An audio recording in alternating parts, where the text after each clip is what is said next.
सत्राहूत का मतलब होता है सत्र को आहूत करना, मतलब सत्र को बुलाना, और बुलाने का काम राष्ट्रपति का होता है। सत्रावसान, सत्र का अंत करना, सत्र को समाप्त करने का कार्य राष्ट्रपति का होता है।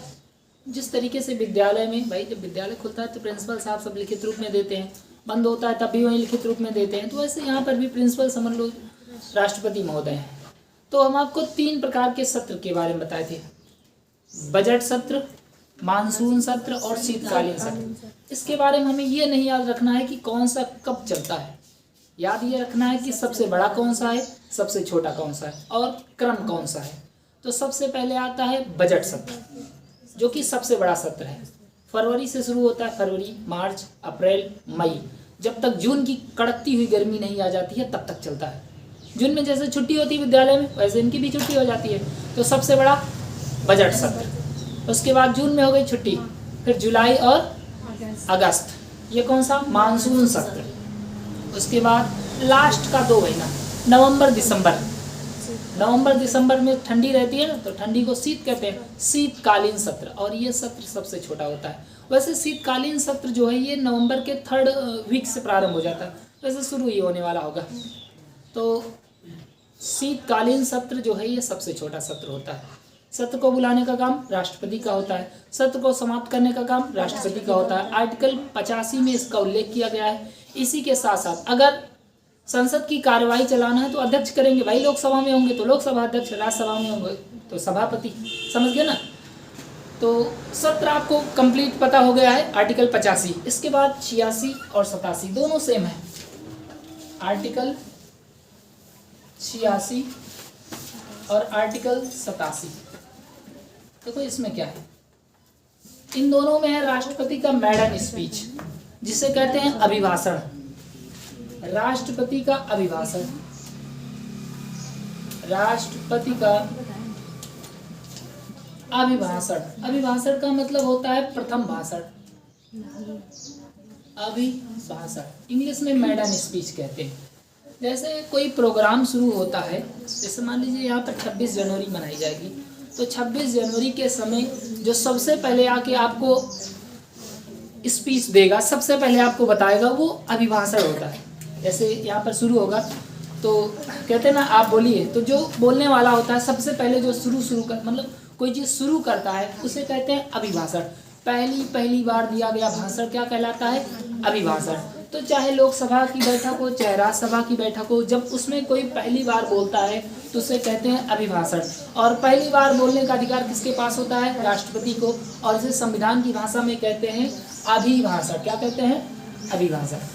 तो राष्ट्रपति का अभिभाषण मतलब आप समझे होंगे, जब कोई सत्र चल रहा है, जैसे मानसून सत्र शुरू हुआ, अब मानसून सत्र में सबसे पहले राष्ट्रपति आकर के सबको बताएंगे, संबोधित करेंगे। तो जब राष्ट्रपति शुरू में बोलते हैं, एकदम स्टार्टिंग में कौन बोलेगा, राष्ट्रपति, और उनके द्वारा जो बात बोली गई है, उनके द्वारा जो भाषण दिया गया, वही क्या कहलाता है, अभिभाषण। और दोनों में अभिभाषण है, आर्टिकल नंबर 86 में भी है, आर्टिकल नंबर 87 में है। तो अभिभाषण, अगर अंतर क्या है इसमें, तो अंतर सिर्फ इस बात का है कि यहाँ पर जो राष्ट्रपति का अभिभाषण दिया जाता है ये नॉर्मल अभिभाषण, ठीक है, लेकिन यहाँ जो 87 में दिया जाता है इसे कहते हैं विशेष अभिभाषण, राष्ट्रपति का विशेष अभिभाषण। समझ गए कि नहीं। अब विशेष में क्या अंतर है, तो जब कभी नई लोकसभा चुन के आती है, जैसे 2024 में जब चुनाव होगा ना, और 2024 में भाई सत्र तो कभी से भी शुरू हो सकता है, कहीं से भी शुरू हो सकता है। तो चाहे जो सत्र शुरू हो, पहली बार जब शुरू होगा, नई लोकसभा को जब राष्ट्रपति संबोधित करेंगे, तब वो उनका अभिभाषण नॉर्मल वाला नहीं होगा, वो होगा विशेष अभिभाषण। कैसा अभिभाषण, विशेष अभिभाषण। कैसी स्थिति में, नई लोकसभा, ठीक है। विशेष अभिभाषण कब माना जाएगा, जब नई लोकसभा चुन के आएगी और राष्ट्रपति पहली बार उसे संबोधित करेंगे, क्योंकि 3 ही सत्र होता है, बजट, मानसून और शीतकालीन। बजट, मानसून और शीतकालीन 3 प्रकार के सत्र होते हैं, ठीक है। और इन तीनों सत्रों में कहीं से भी शुरुआत हो जाए, भाई लोकसभा नई चुन के आई है तो जरूरी थोड़ी ना है कि शुरू से ही शुरू होगा बजट से ही, हो सकता है मानसून सत्र शुरू हो जाए नई लोकसभा का।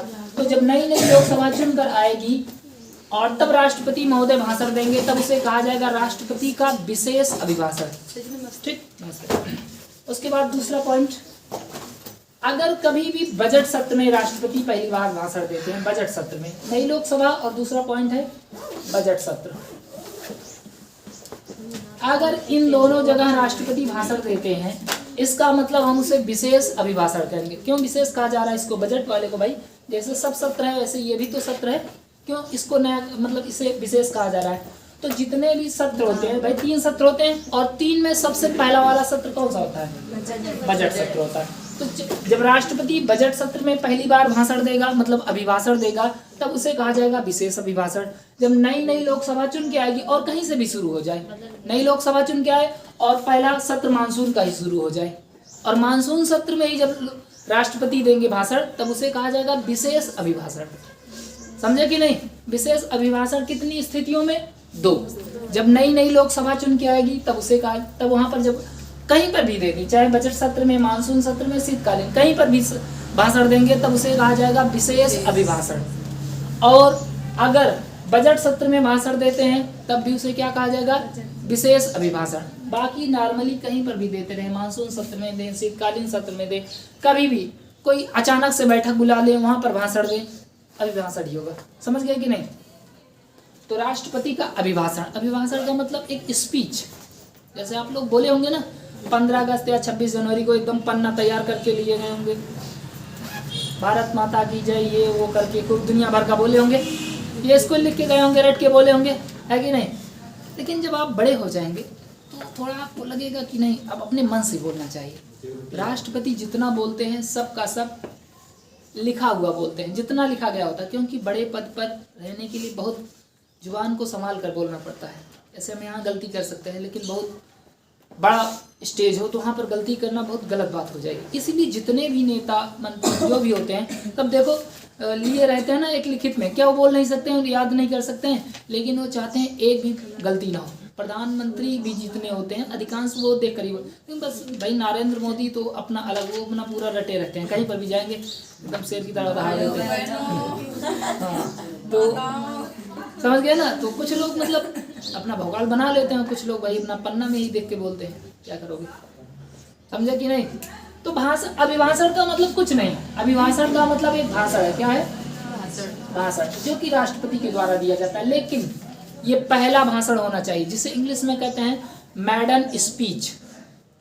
समझ गए ना, नोट करो, छाप ली, हो गया।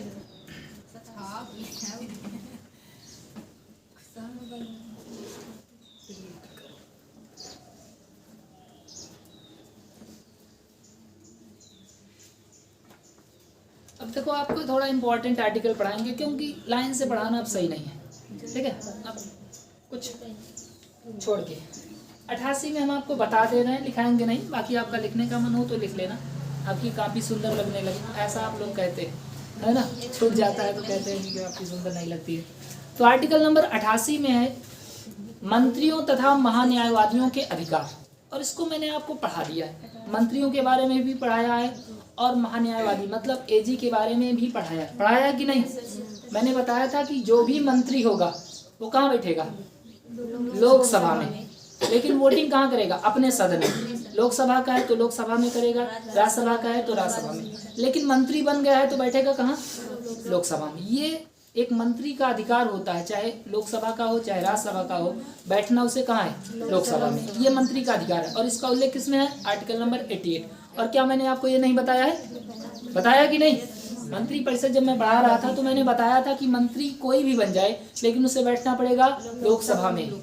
उसके बाद महान्यायवादी के बारे में भी बताया था मैंने कि महान्यायवादी सदन का सदस्य नहीं होता है, लेकिन सदन की कार्यवाही में भाग ले सकता है, लेकिन वोटिंग नहीं कर सकता है। बस इतना ही आर्टिकल नंबर 88 में, समझ गए ना।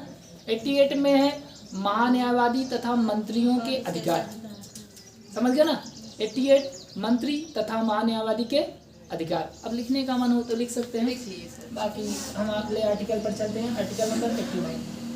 देखो ये इम्पोर्टेंट आर्टिकल, आर्टिकल नंबर 89। उसके बाद आर्टिकल नंबर 93,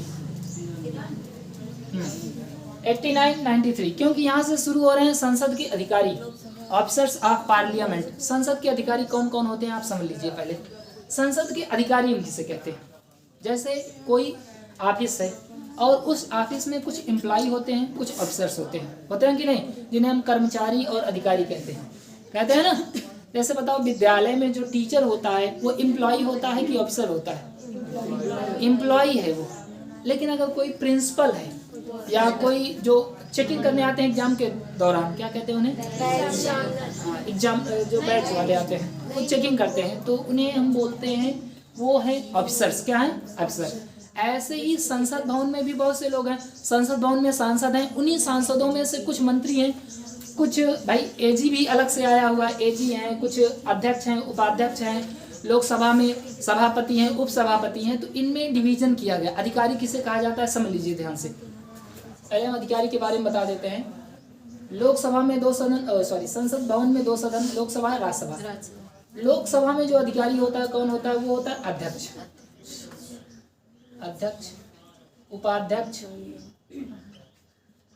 और सचिव। ठीक है, ये सब अधिकारी हैं।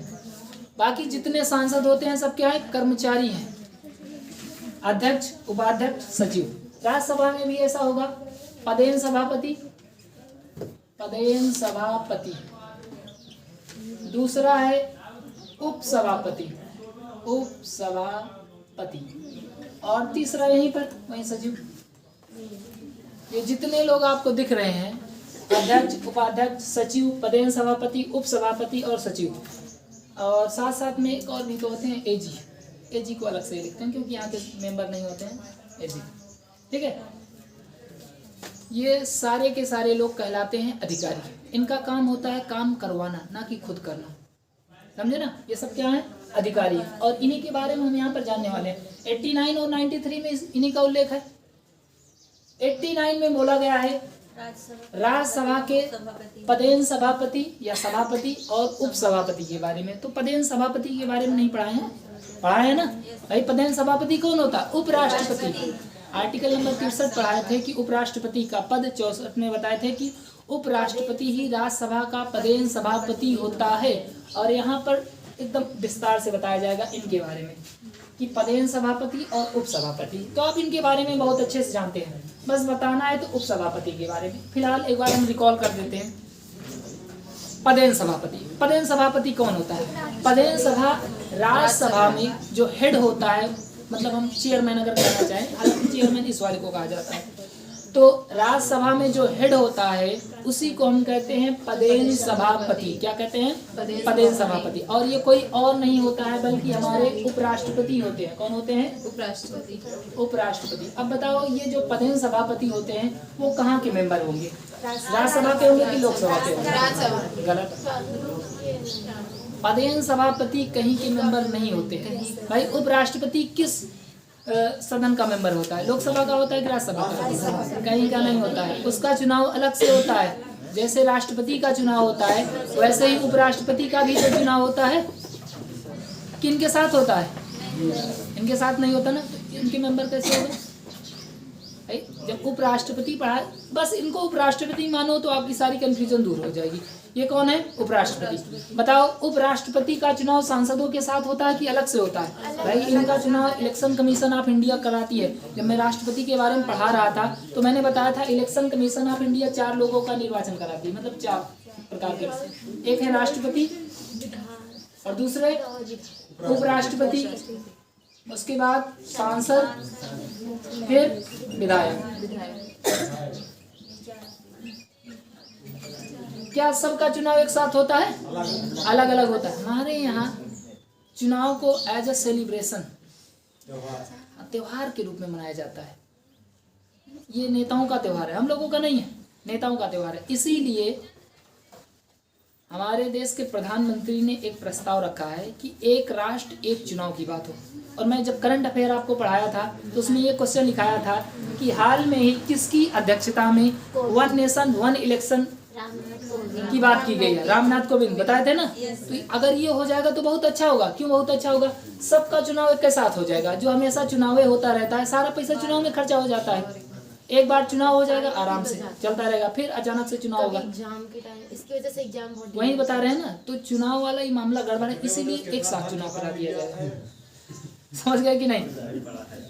तो हाँ, मुद्दे पर आते हैं, सुनिए ध्यान से। बताओ, पदेन सभापति किस सदन का सदस्य होता है? लोकसभा की राज्यसभा?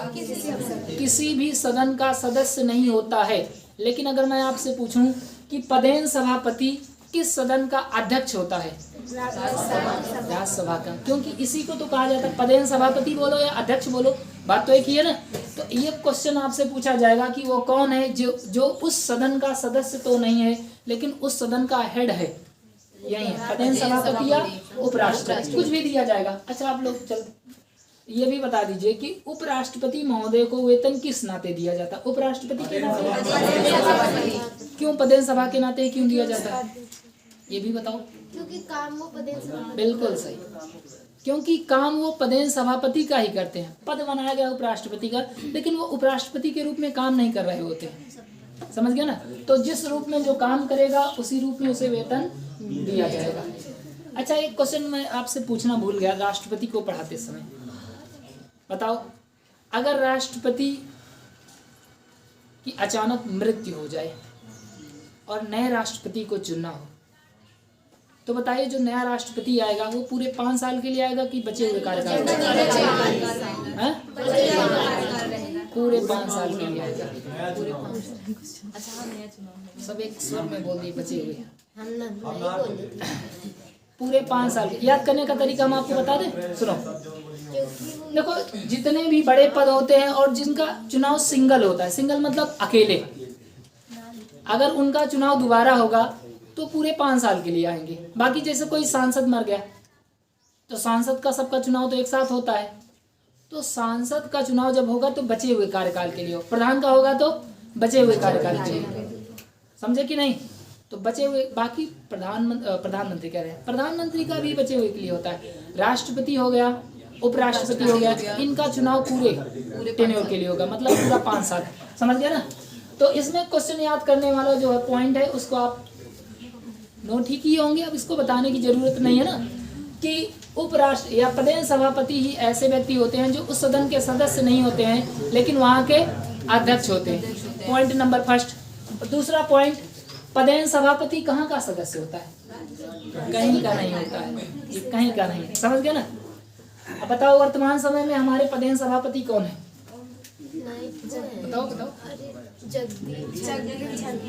जगदीप धनखड़। लिख लीजिए, वर्तमान में पदेन सभापति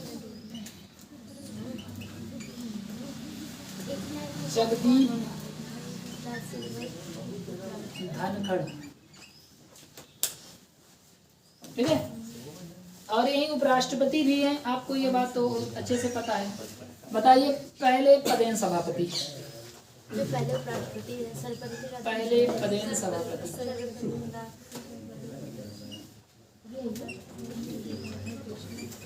बताओ भाई।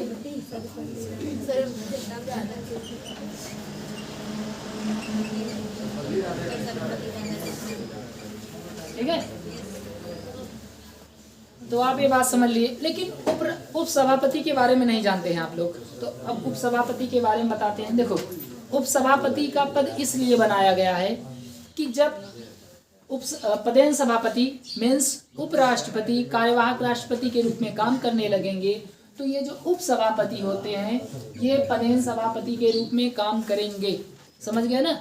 इनका पद क्यों बनाया गया है कि जब पदेन सभापति मीन्स उपराष्ट्रपति कार्यवाहक राष्ट्रपति के रूप में काम करेंगे तो ये उप सभापति जो होंगे वो पदेन सभापति के रूप में काम करने लगेंगे। ठीक है, बताओ, जो पदेन सभापति होते हैं, पदेन सभापति ये अपना त्याग पत्र किसे देते हैं? राष्ट्रपति को देते हैं। ओके, जो उप सभापति होते हैं ये किसे देंगे? उप सभापति। यहाँ पर एजी वाली बात कहाँ से आ गई ये बताओ? हाँ, यहाँ से कैसे उड़ के आ गया एजी? ये उपराष्ट्रपति को देंगे। उपराष्ट्रपति का मतलब पदेन सभापति। दोनों लिख दे रहे हैं, उपराष्ट्रपति ब्रैकेट में पदेन सभापति, पदेन सभापति। समझ गया ना? ये क्या है? त्याग पत्र की बात है, त्याग पत्र।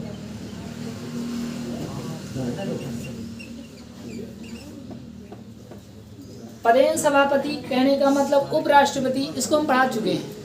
उपराष्ट्रपति मतलब पदेन सभापति अपना त्याग पत्र राष्ट्रपति महोदय को देते हैं, लेकिन जो उप सभापति होते हैं वो अपना त्याग पत्र उपराष्ट्रपति मीन्स पदेन सभापति को देते हैं। बताओ उप सभापति कहाँ के मेंबर होते हैं? ये राज्यसभा के मेंबर होते हैं। इसको लिख लीजिए, उप सभापति राज्यसभा के मेंबर होते हैं। उप सभापति राज्यसभा के मेंबर, मेंबर मतलब सदस्य, सदस्य होते हैं। और इनको कैसे चुना जाता होगा? इनका भी चुनाव क्या इलेक्शन कमीशन ऑफ इंडिया कराती है? नहीं। जैसे हाँ बिल्कुल सही, जैसे आप लोग विद्यालय में पढ़े होंगे तो बीच में से कोई मॉनिटर चुन लिया जाता था ना, वैसे ही नॉर्मली वोटिंग हो जाती है और चुन लिया जाता है। तो इन्हें जो उप सभापति होते हैं राज्यसभा के सदस्य होते हैं और इन्हें राज्यसभा के सदस्यों के बीच से ही चुना जाता है। इन्हें राज्यसभा के सदस्यों के बीच से ही चुना जाता है। ठीक है, दो पॉइंट हैं उपसभापति के बारे में कि ये जो हैं ये राज्यसभा के मेंबर होते हैं और इन्हें राज्यसभा के मेंबर के बीच में से ही चुन लिया जाता है। लेकिन पदेन सभापति के बारे में ये फैक्ट एकदम गलत है। बिल्कुल दोनों फैक्ट पदेन सभापति के बारे में गलत है, क्योंकि पदेन सभापति का अलग से चुनाव होता है जिसका इनका चुनाव इलेक्शन कमीशन ऑफ इंडिया कराती है और ये राज्यसभा के मेंबर नहीं होते हैं। ये अपना त्यागपत्र राष्ट्रपति को देते हैं, जबकि जो उप सभापति होते हैं अपना त्यागपत्र पदेन सभापति को देते हैं। पदेन उप सभापति का पद इसलिए बनाया गया है ताकि जब कभी भी पदेन सभापति कहने का मतलब उपराष्ट्रपति महोदय कार्यवाहक राष्ट्रपति के रूप में काम करने लगेंगे तो ये उप सभापति पदेन सभापति के रूप में काम करेंगे। समझ गया कि नहीं? और ये सारी की सारी बात किसमें है? आर्टिकल नंबर 89 है। ठीक है, अब इनके साथ साथ में इनके बारे में और कुछ बता देते हैं। देखो आर्टिकल के हिसाब से बताते हैं, अभी नहीं, इसको नोट करो। हो गया ना?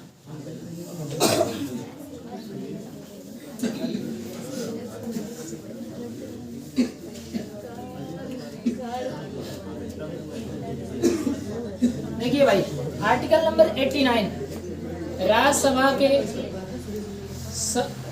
पदेन सभापति तथा उपसभापति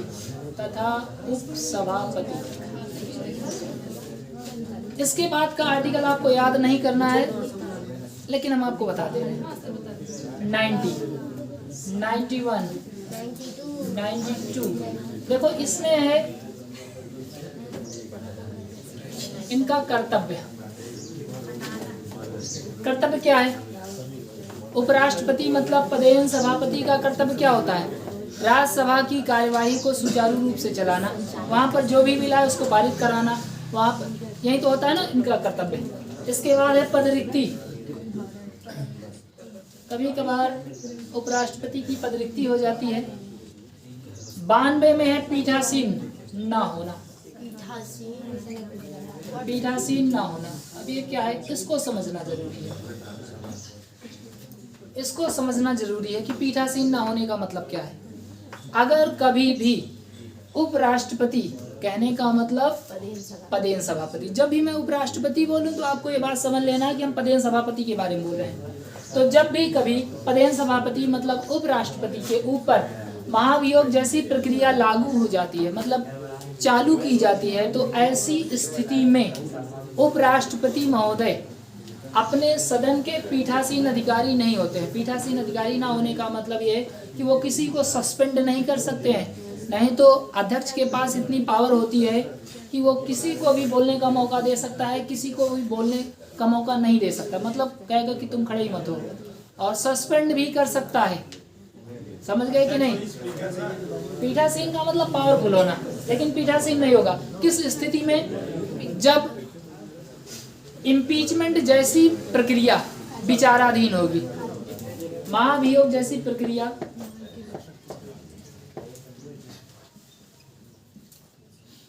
महाभियोग प्रक्रिया विचाराधीन हो।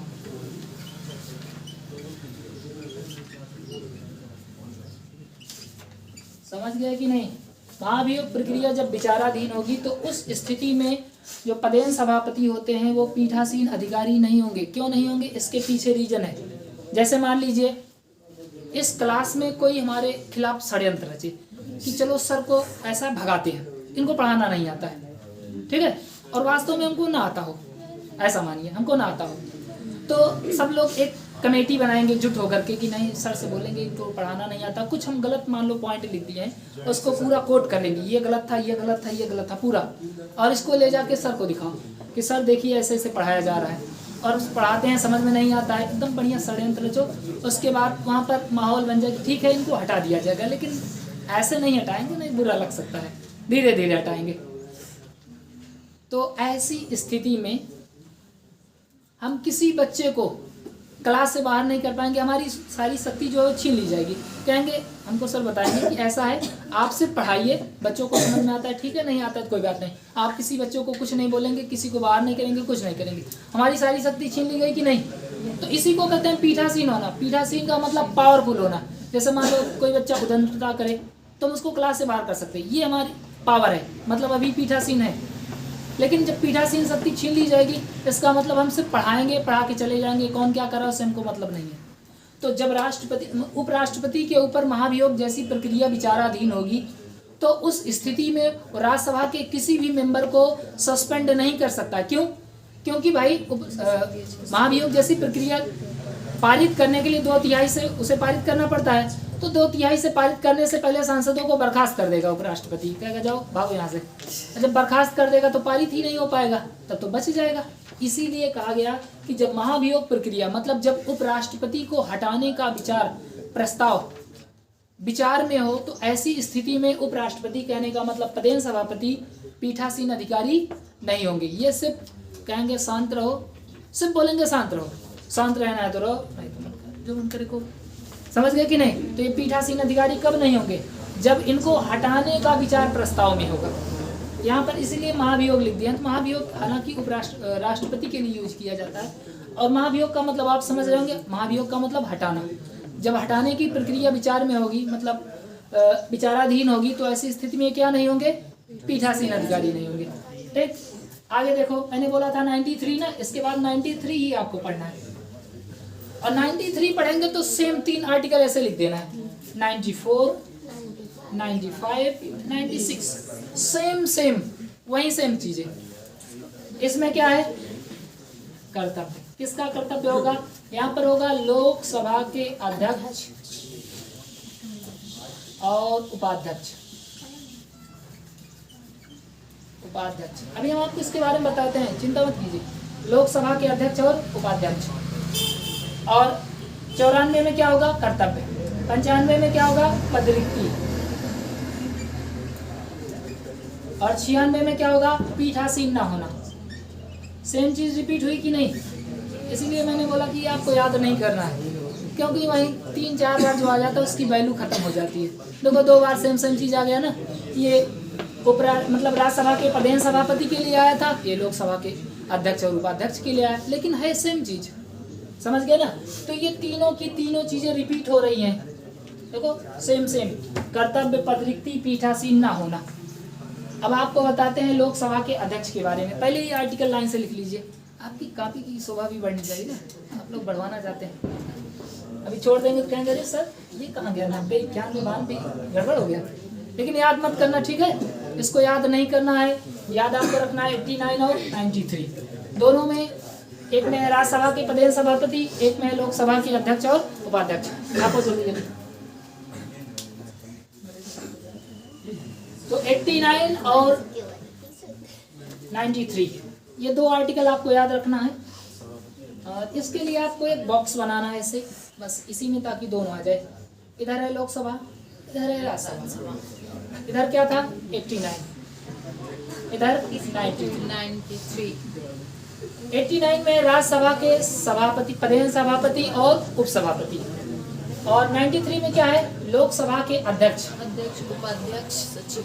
लोकसभा के अध्यक्ष और उपाध्यक्ष, सचिव। अब इनके बारे में हमें समझना है। लोकसभा के अध्यक्ष और उपाध्यक्ष के बारे में देखो, पहले अध्यक्ष के बारे में समझते हैं, लेकिन अध्यक्ष के बारे में समझने से पहले आपको एक टर्म समझना पड़ेगा। वो कौन सी टर्म है? इसे कहते हैं प्रोटेम स्पीकर।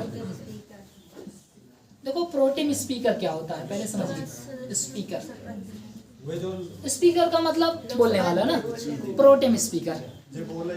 तो सुनिए, जैसे अभी 2024 में होगा लोकसभा का चुनाव, और जब 2024 में लोकसभा का चुनाव होगा तो सब जितने सांसद होंगे जीत करके भागेंगे कहाँ पर, लोकसभा की ओर भागते जाएंगे, हमारी सीट है हमारी सीट है, पगला जाएंगे। कोई इसे तो के देखेगा क्या है ये ज्यादा गुलगुल है, इस पे बैठेंगे, कोई आगे बैठेगा कोई पीछे बैठेगा, एकदम सब अपने हिसाब से। जैसे हाँ बहुत किचाइन होती है भाई, सही बात है।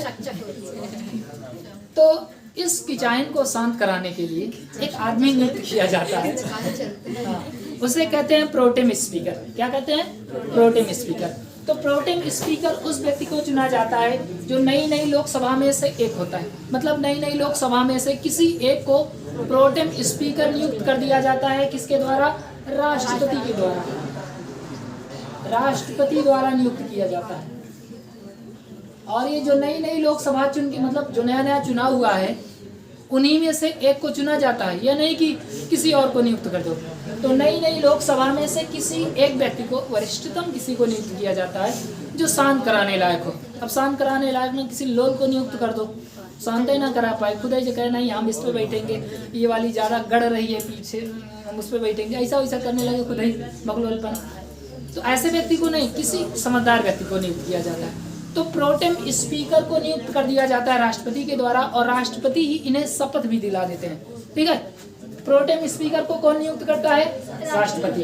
और इन्हें शपथ भी कौन दिलाते हैं? राष्ट्रपति ही इन्हें शपथ भी दिला देते हैं। और जब शपथ दिला देते हैं, हाँ एक चीज इसको भी लिख लीजिएगा कि प्रोटेम स्पीकर नई लोकसभा में से किसी एक व्यक्ति को, ठीक है, पार्टी का होना चाहिए, विपक्षी दल का नहीं होना चाहिए, हमेशा पार्टी का ही होता है। तो ये 3 पॉइंट आपको याद रखना है कि लोकसभा, जो नई नई लोकसभा है, उसी में से एक व्यक्ति को नियुक्त किया जाएगा। कौन नियुक्त करेगा? राष्ट्रपति। और शपथ कौन दिलाएगा? राष्ट्रपति। और जब इन्हें राष्ट्रपति महोदय शपथ दिला देंगे ना, तो इनका काम होगा कि ये सबको शपथ दिलाएं। प्रोटेम स्पीकर क्या करता है? जितने मेंबर होते हैं, खुद को छोड़ करके जितने भी मेंबर होते हैं, बचे हुए मेंबर को शपथ दिलाने का काम कौन करता है? Pro tem speaker. बचे हुए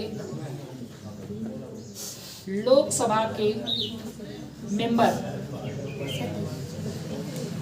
का मतलब सदस्य को शपथ दिलाना, प्लस में जो अध्यक्ष नियुक्त किया जाएगा, अध्यक्ष को भी, ठीक है। तो प्रोटेम स्पीकर का काम होता है कि जितने भी बचे हुए लोग हैं उन सबको शपथ दिलाना, और इन्हीं की अध्यक्षता में, प्रोटेम स्पीकर की अध्यक्षता में ही अध्यक्ष का चुनाव होता है। लोकसभा के बीच में से ही किसी वरिष्ठतम व्यक्ति को चुन लिया जाता है सर्वसम्मति द्वारा। प्रधानमंत्री का हाथ बहुत बड़ा रहता है इसमें। बहुत बड़ा का मतलब यह नहीं कि इतना बड़ा रहता है, मेरे कहने का मतलब है कि प्रधानमंत्री की सिफारिश बहुत ज़्यादा रहती है कि इनको ही नियुक्त किया जाए। तो भाई जितने मेंबर होंगे सब प्रधानमंत्री की बात मानेंगे कि नहीं? तो प्रधानमंत्री के कहने पर, या आप ऐसे समझ लीजिए, लोकसभा के सदस्यों के बीच में से ही एक व्यक्ति को नियुक्त कर दिया जाता है। क्या? अध्यक्ष। क्या नियुक्त किया जाता है? अध्यक्ष। जिस तरीके से राज्यसभा में उपसभापति को राज्यसभा के बीच से ही चुना गया था, उसी तरीके से लोकसभा के बीच से ही एक व्यक्ति को अध्यक्ष चुना जाएगा। और जैसे ही अध्यक्ष चुना जाएगा, ये जो प्रोटेम स्पीकर होते हैं ये गए, खत्म। तो प्रोटेम स्पीकर एक अस्थायी पद होता है। कैसा पद होता है? अस्थायी पद। और इनकी मृत्यु कब हो जाती है, इनका अंत कब हो जाता है, जैसे ही अध्यक्ष का पद चुन लिया जाता है। नहीं लोग सांसद हाँ? अरे सांसद तो रहेंगे, ये पद समाप्त होगा, मतलब जो प्रोटेम स्पीकर है, का कोई कार्य नहीं होगा। समझ गया कि नहीं? नहीं, शुरू में प्रोटेम स्पीकर का ही कार्य रहता है, लेकिन कहते हैं ना एम्प्लॉय कड़ा पत्ता की तरह होते हैं। कड़ा पत्ता समझते हैं? नहीं जब सब्जी बनानी है बढ़िया वाली तो कड़ा पत्ता डालो एकदम, और लेकिन जैसे ही जब बन जाएगा तो पूरा का पूरा निकाल के बाहर कर दो। निकाल के बाहर कर। वैसे ही यहाँ पर प्रोटेम स्पीकर, जब शुरू में सबको शांत कराना था, अध्यक्ष की नियुक्ति करनी थी, तो कौन कार्य किया? Pro tem speaker. लेकिन जैसे ही सारा काम हुआ, अध्यक्ष महोदय बने, प्रोटेम स्पीकर का पद हो गया समाप्त। तो जो 17वीं लोकसभा, इसमें प्रोटेम स्पीकर किसे बनाया गया था, नहीं याद है। बताइए? वीरेंद्र कुमार को 17वीं लोकसभा में वीरेंद्र कुमार को, ए वाला देखो कौन बोल रहा है, पति के बारे में पढ़ा रहे थे तभी। चलो आगे। समझ गए ना? तो डिस्टर्ब मत होइए आप लोग। हाँ, यहाँ पढ़ा रहे थे आपको 17वीं लोकसभा में वीरेंद्र कुमार को क्या बनाया गया था? Pro tem speaker. Pro tem speaker. और कौन लड़की पूछ रही, क्या बताओ, क्या पूछ रही हो हर्षिता? नई लोकसभा में किसी एक व्यक्ति को प्रोटेम स्पीकर नियुक्त किया जाता है। प्रोटेम स्पीकर चुन लिया जाता है, ऐसे चुन लिया नहीं, नियुक्त किया जाता है। और नियुक्त कौन करेगा? मैंने आपको बता दिया, नियुक्त किया जाता है। तो 17वीं लोकसभा में वीरेंद्र कुमार प्रोटेम स्पीकर थे, लेकिन क्या अभी ये प्रोटेम स्पीकर का पद कार्यरत होगा? नहीं होगा। जैसे ही अध्यक्ष का पद बनेगा, वैसे ही प्रोटेम स्पीकर का पद अपने आप समाप्त हो जाएगा, मतलब ऑटोमेटिक समाप्त हो जाएगा पद। लेकिन ये मत सोचना कि आदमी भी समाप्त हो जाएगा, सदस्य भी नहीं रहेगा, सांसद भी नहीं रहेगा, बस प्रोटेम स्पीकर का पद समाप्त होता है। आगे देखो भाई, अब अध्यक्ष के बारे में पहुंचते हैं। तो बताओ, अध्यक्ष को कौन शपथ दिलाता है? लोकसभा अध्यक्ष को मैंने तो ऐसा कुछ कहा नहीं। लोकसभा का जो अध्यक्ष होता है, वो एक सामान्य सांसद के रूप में प्रोटेम स्पीकर के द्वारा शपथ ले चुका होता है। समझ गया ना? तो इसको अलग से शपथ नहीं दिलाई जाती है। जैसे प्रधानमंत्री, अभी कोई बच्चा पूछा था ना कि प्रधानमंत्री को क्या होता है, तो उनको तो अलग से दिलाया जाता है, लेकिन अध्यक्ष को अलग से शपथ नहीं दिलाई जाती है, क्योंकि अध्यक्ष महोदय को कौन शपथ दिला चुका है? Pro tem speaker. और प्रोटेम स्पीकर जब शपथ दिलाते हैं तो एक सामान्य सांसद है, सबको लाइन से खड़ा करा के शपथ दिला दिया। समझ गया कि नहीं? तो अध्यक्ष को कौन शपथ दिलाता है? Pro tem speaker. लेकिन जब शपथ दिलाते हैं तो एक सामान्य शपथ होती है। समझ गया ना? तो अब अध्यक्ष के बारे में बात कर लेते हैं भाई। अध्यक्ष किसे चुना जाता है? तो अध्यक्ष जो होता है, लोकसभा में से किसी वरिष्ठतम सदस्य को, लोकसभा में से किसी वरिष्ठतम सदस्य, और वरिष्ठतम सदस्य भले ही, लेकिन पार्टी का होना चाहिए। ये नहीं कि विपक्ष दल का चुन लो, गड़बड़ हो जाएगा सर। लोकसभा में से किसी वरिष्ठतम सदस्य को चुना जाता है, ठीक है? वही हो जाता है। बताओ कौन कौन चाहता है कि ये अध्यक्ष बने? हाथ उठाओ, सब हाथ उठा देंगे। हाथ मत उठाओ भाई, बोले कि हाथ उठाओ। बता रहे हैं ऐसा होता है, नॉर्मल चुनाव है ये, ठीक है? ये नहीं कि कोई बढ़िया बैलेट मशीन बनेगी, उस पर वोटिंग करेंगे, अंगूठा पर स्याही लगाएंगे, ये सब वाला नहीं होता, नॉर्मली होता है। तो लोकसभा में से किसी एक वरिष्ठतम को चुन लिया जाता है, ये बात आपको याद रखना है, ठीक है? और इनको शपथ दिलाते हैं प्रोटेम स्पीकर। प्रोटेम स्पीकर, लेकिन एक सामान्य सांसद के रूप में, सामान्य एमपी के रूप में। समझ गए ना? इनका कार्य क्या होता है? कार्य बहुत कुछ है, आगे बताएंगे। समझ गए ना? तो इन्हें शपथ दिलाने का काम प्रोटेम स्पीकर करते हैं, लेकिन एक सामान्य एमपी के रूप में शपथ दिलाते हैं। अब देखो इनके बारे में बताओ। वर्तमान समय में अध्यक्ष कौन है वर्तमान में अध्यक्ष? वर्तमान में अध्यक्ष है ओम बिरला। ये 2 बार लगातार ओम बिरला राजस्थान के कोटा जिले के हैं, ठीक है। ओम बिरला, आप लोकसभा वाला चैनल अगर देखे होंगे तो देखे होंगे, शांत हो जाइए शांत हो जाइए ऐसे करते रहते हैं ना, वही है ओम बिरला। समझ गए कि नहीं? तो ओम बिरला वर्तमान समय में अध्यक्ष हैं, पहले अध्यक्ष, पहले अध्यक्ष। शॉर्टकट लिखें कि full? Full. Ganesh Vasudev Mavalankar. Shortcut में कहते हैं जीवी मावलंकर। जीवी, ये लोकसभा के पहले अध्यक्ष थे। कौन? गणेश वासुदेव मावलंकर, जीवी मावलंकर। ये क्वेश्चन पूछा गया है कि लोकसभा के पहले अध्यक्ष कौन थे। क्यों इसको पूछा गया है? क्योंकि अगर राज्यसभा के पदेन सभापति के बारे में पूछा जाएगा तो सब उपराष्ट्रपति याद किए रहते हैं, लेकिन इन्हें कोई नहीं याद किया रहता है, इसलिए इनको पढ़ना जरूरी है कि लोकसभा के पहले अध्यक्ष कौन थे? गणेश वासुदेव मावलंकर। और ये कभी नहीं दिया जाता, ये लिखा जाता है जीवी मावलंकर। गणेश वासुदेव मावलंकर। पहली महिला अध्यक्ष, पहली महिला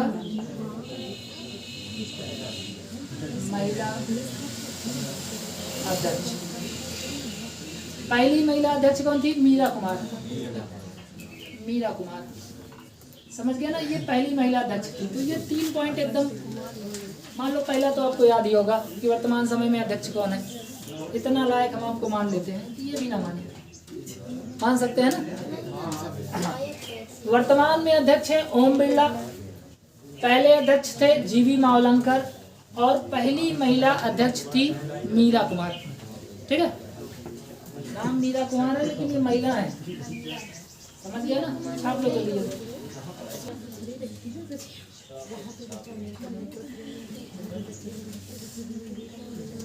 देखो आर्टिकल की बात तो आगे होगी, लेकिन हम सब कुछ बता दे रहे हैं। आर्टिकल में सब बता ही दिए हैं क्या क्या आएगा, तो सारी चीजें बता देते हैं। देखो इनको अगर इनके पद से हटाना हो तो कैसे हटाया जाएगा? पद से हटाना, तो इसके लिए आपको सोचना पड़ेगा कि हम पदेन सभापति मतलब राज्यसभा के पदेन सभापति को कैसे हटाए थे। कैसे हटाया गया था? महाभियोग जैसी प्रक्रिया लगाकर हटाया गया था ना। Yes sir. और ये बात आपको पता है कि उपराष्ट्रपति को हटाने के लिए जो स्टार्टिंग होम होता है, मतलब सदन होता है, वो राज्यसभा ही होती है। मतलब राज्यसभा से ही शुरू होता है, लोकसभा से नहीं। पहले राज्यसभा में पारित होगा, उसके बाद लोकसभा में जाता है। लेकिन अगर लोकसभा के अध्यक्ष को हटाना है तो ये व्यवस्था कहाँ से शुरू होगी? क्योंकि इनको भी हटाने के लिए वही महाभियोग जैसी प्रक्रिया कहाँ से शुरू होगी? लोकसभा से। मुझे ऐसी उम्मीद थी कि आप लोग ऐसा ही बताएंगे। गलत, लेकिन ये गलत नहीं, सही है। क्या सर जी? सही है भाई। अध्यक्ष को हटाएंगे, अध्यक्ष कहाँ का मेंबर होता है? तो लोकसभा से हटाएंगे ना। उसके बाद कहाँ जाएगा? गलत, राज्यसभा में नहीं जाएगा। इसको हम लोग नहीं बोले। लोकसभा अध्यक्ष को हटाने के लिए केवल लोकसभा में ही रहो। लोकसभा के जो अध्यक्ष होते हैं, इनको हटाने के लिए जो प्रस्ताव होता है वो लोकसभा से शुरू, लोकसभा से खत्म। तुम्ही से शुरू, तुम्ही से खत्म। समझ गए ना? तो लोकसभा अध्यक्ष को हटाने के लिए विचार कहाँ से शुरू होगा? लोकसभा से। और खत्म कहाँ से होगा? लोकसभा में। मतलब ये राज्यसभा में जाएगा ही नहीं। हाँ? समझ गया ना? तो इनका कोई राज्यसभा से लेना देना ही नहीं फिलहाल। तो लिख लीजिए भाई, महाभियोग जैसी प्रक्रिया द्वारा, महाभियोग जैसी प्रक्रिया द्वारा। लेकिन पॉइंट जो है वो याद रखना है कि इन्हें हटाने के लिए केवल लोकसभा में ही प्रस्ताव लाया जाएगा। प्रस्ताव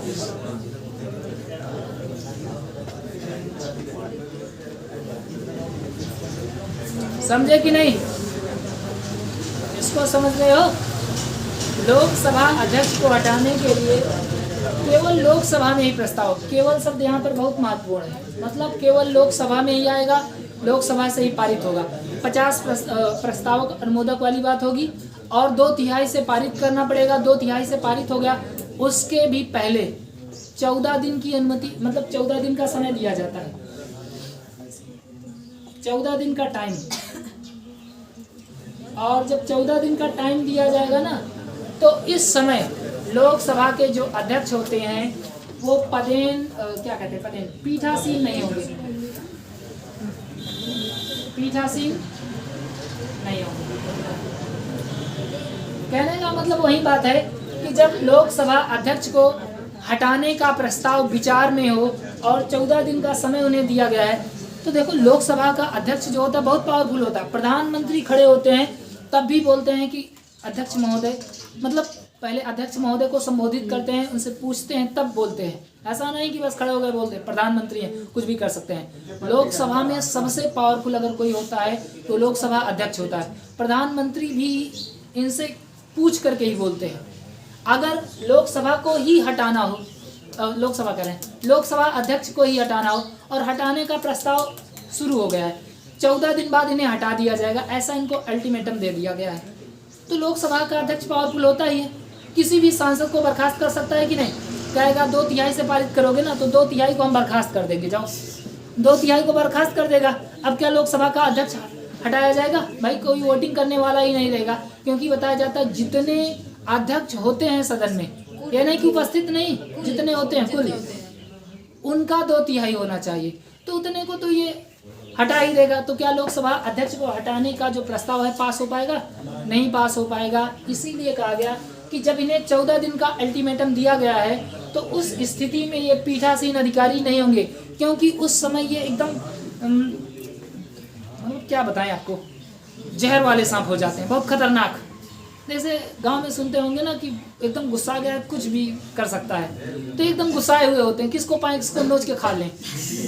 हाँ, तो 14 दिन का जब अल्टीमेटम दिया होता है तो अध्यक्ष की स्थिति बहुत गड़बड़ हो जाती है, इसकी सारी शक्ति छीन ली जाती है, ये पीठासीन अधिकारी नहीं होता। और ये बात आर्टिकल में बताई गई है, सारी की सारी बात आर्टिकल में है, समझे कि नहीं? अब इनके हम कार्य के बारे में बता दें और ये मामला हो जाए समाप्त। छाप लिए कि नहीं? छाप लिए? इरेज करें? चलो लोकसभा के अध्यक्ष के कुछ कार्यों को समझ लेते हैं। हालांकि सब आर्टिकल में है, लेकिन आर्टिकल आपको याद नहीं रखना है, इनका कार्य याद रखना है। लिख लीजिए अध्यक्ष के कार्य।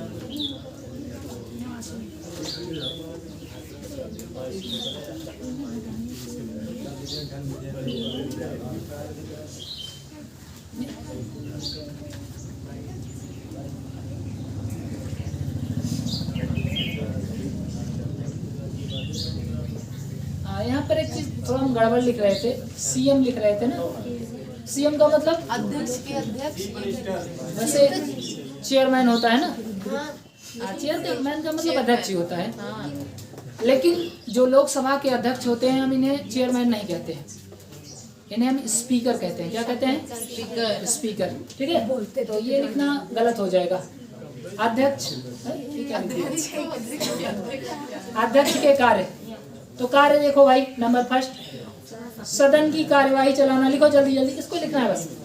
सदन की कार्यवाही को सुचारू रूप से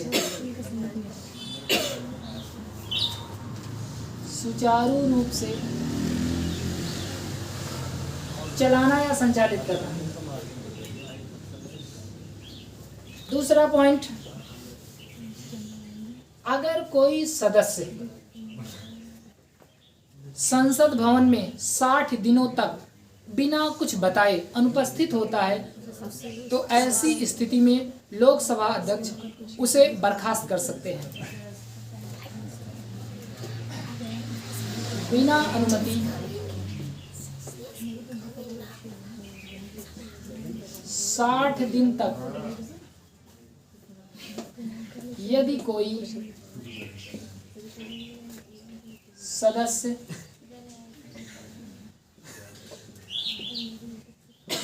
अनुपस्थित होता है, क्या हुआ? बिना अनुमति 60 दिन तक यदि कोई सदस्य अनुपस्थित होता है तो उसकी सदस्यता समाप्त करना। ठीक है।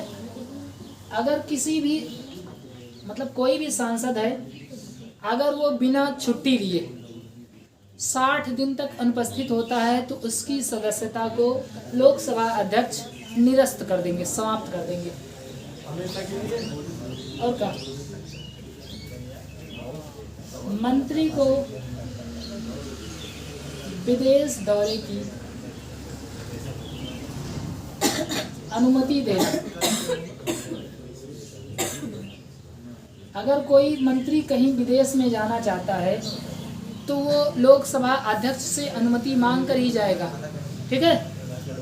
तीसरा, चौथा पॉइंट, दल बदल के आधार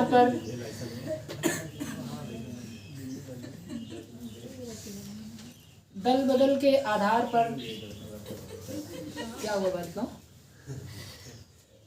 सदस्यता रद्द करना।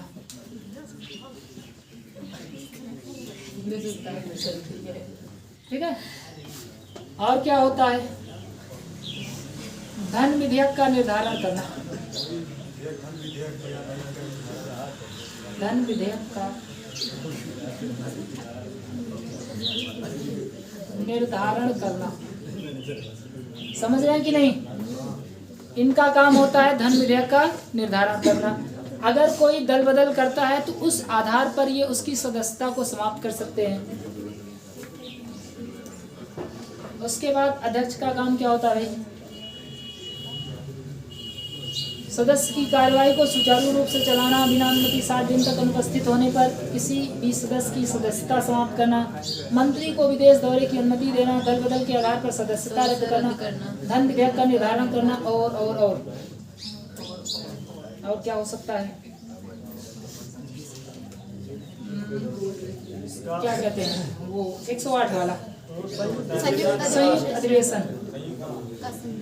संयुक्त अधिवेशन की अध्यक्षता करना। संयुक्त अधिवेशन बुलाता कौन है? राष्ट्रपति। लेकिन उसकी अध्यक्षता करेंगे कौन? लोकसभा अध्यक्ष। कहने का मतलब स्पीकर। स्पीकर महोदय ही संयुक्त अधिवेशन की अध्यक्षता करते हैं। और क्या करते हैं? एक काम और भी था, कुछ याद नहीं आ रहा अभी। हाँ जी, हाँ यही तो बोल रहे थे। देखो, वैसे जो अध्यक्ष महोदय होते हैं, कहने का मतलब स्पीकर जो होते हैं वो वोटिंग नहीं करते हैं। अध्यक्ष महोदय सामान्यतः वोटिंग नहीं करते, लेकिन जब पक्ष और विपक्ष का मत बराबर हो जाए तो ऐसी स्थिति में लोकसभा का अध्यक्ष अपना निर्णायक मत देता है। अब आप लोग बताइए, लोकसभा का जो अध्यक्ष है वो निर्णायक मत किस ओर देगा? लोकसभा के मतलब समर्थन में देगा कि विपक्ष में देगा? समर्थन में देगा। समझे कि नहीं? समर्थन में देगा। निर्णायक मत देना।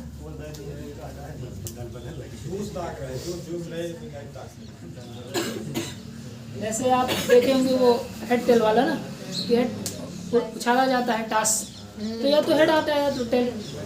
कभी कभी मान लो किस्मत बहुत खराब हो तो सिक्का खड़ा हो जाए, लेकिन ऐसी स्थिति अभी आई नहीं है ना, तो आ जाएगी तो वही कर देंगे।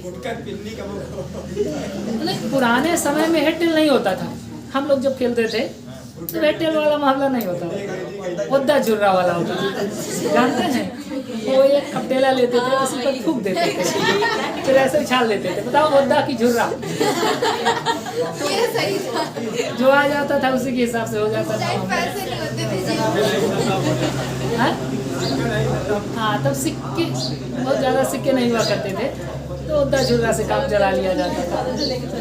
और इसका बड़ा वैज्ञानिक उपयोग भी रहा है। जैसे कभी आपको लगा होगा, आप देखे होंगे, जैसे आपको मान लो ब्लेड लग गया तो आप एक खपटेला ढूंढते होंगे, खुनवा मर जाए खपटेलवा जी, खुनवा मर जाए खपटेलवा जी, ये करते होंगे ना। इसका वैज्ञानिक कारण है, क्योंकि जब आप उसको दबा के चिपका देते थे तो वो जो आपका ब्लड होता है जल्दी जल्दी बना लेता है ना, गाढ़ा हो जाता है, उसके बाद वो जाम हो जाता है वहीं पर, और जिनका वो मर जाता है वहीं पर और आपका खपटेला जी जाता है। तो वैज्ञानिक कारण है। और कुछ लोग तो इससे भी ज़्यादा खतरनाक हमको दिखे हैं, इनका कट जाए तो मेरा खून है मैं पी लूँगा। खून पीने वाली चीज़ नहीं तो महिलाएं पीती हैं, समझे कि नहीं? ऐसा कहा लिखा है। छाप लिए इसको। चलिए ठीक है, आगे की बात होगी नेक्स्ट डे। बाकी आर्टिकल हम आपको पूरा लिखा दिए ना, कहाँ तक लिखा है?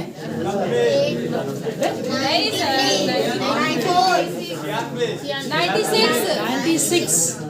अब बचा 97, 98, 99, 100 तक लाइन से एक आर्टिकल पढ़ाए हैं।